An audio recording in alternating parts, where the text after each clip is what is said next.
Our weather warrior has been out busy chasing. Of course, this photo was one that he took actually yesterday. This one was taken in Wyoming and it dropped some golf ball size hail. But he has been quite busy spending time between chases revisiting a small Nebraska town wiped out by a rare pairing of violent tornadoes a year ago this week. He discusses that and takes us back on the road for this week's Weather Warrior Wednesday.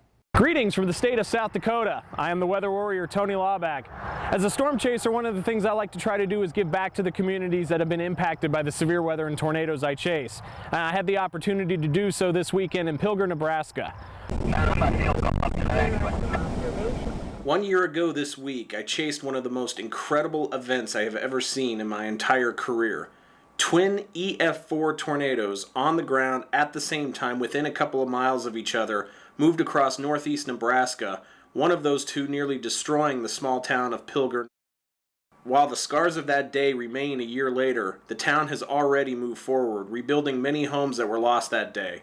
As a thank you to those volunteers who helped Pilger get back on its feet over the last 12 months, the town threw a party as a way to say thanks. Is our big thank you celebration 1 year later, saying thank you to everybody that has been here in Pilger and ask them to come back, take a look at us, see how far we've come, and what our future holds for us. Myself, along with my good friend and fellow storm chaser Ben McMillan, were asked to speak at this event.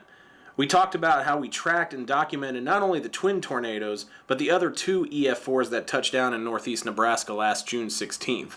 Ben and I were honored to be invited to be part of this celebration, not only to share our experience, but it gave us a chance to get to know the people there in town. A storm like Pilger, it's really hard to cover it and not know the human side of it. So coming out here to Pilger almost a year later and talking with folks and getting that element is a really important part of chasing. But it wasn't all play, as I had a little bit of chasing around this weekend's festivities.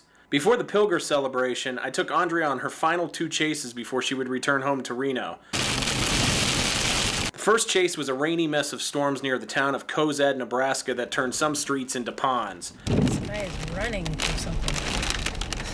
The following day offered up several intense storms, one of which nearly put down a large tornado in northwest Missouri. The storm tried several other times but failed to produce a tornado, or any hail for that matter. I feared I was going to end this week tornadoless and hailless, but fortunately after hauling across the state of Nebraska on Tuesday, I went into Wyoming for the first time this year and intercepted a beautiful storm northwest of Torrington in the eastern part of the state. Well, I was worried I wasn't going to get any hail this week, but fortunately I've changed that here in Wyoming with golf ball-sized hail falling down and covering the roads over most of this area. And while I did salvage the hail, I took a big goose egg for tornadoes on my 3 storm chase days, and my 1,800 miles of driving ran me through 5 different states.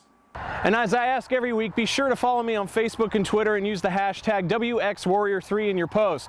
Stay with News 3 throughout the week for my storm video and tune in again next week for the next Weather Warrior segment. For News 3, I'm meteorologist Tony Laubach, the Weather Warrior. Unbelievable footage there.